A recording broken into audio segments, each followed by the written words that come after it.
مختلف شعبۂ زندگی سے تعلق رکھنے والی شخصیات اور دیگر اسلامی بھائیوں نے گزشتہ دنوں چیچا وطنی پنجاب پاکستان میں مدنی چینل کو اپنے تاثرات دیے۔ اور اللہ تعالیٰ نے اس دور کے اندر امیر اہل سنت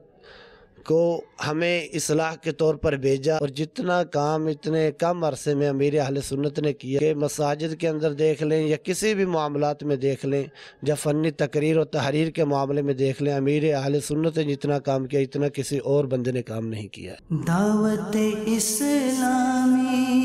کی قیوم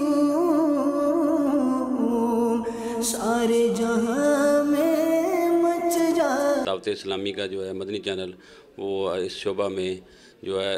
گراں قدر خدمات سر انجام دے رہا ہے، اور یہ دنیا کا واحد چینل ہے جس میں نہ تو کوئی عورت چینل پہ نظر آتی ہے اور نہ ہی کوئی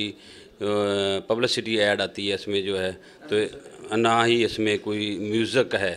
تو اس چینل سے مدنی چینل سے لوگ اپنے گھروں میں بیٹھے اپنی اسلامی تعلیمات سے مستفید ہو رہے ہیں، اور جس سے جو ہے لوگوں کا ایمان تازہ ہوتا ہے۔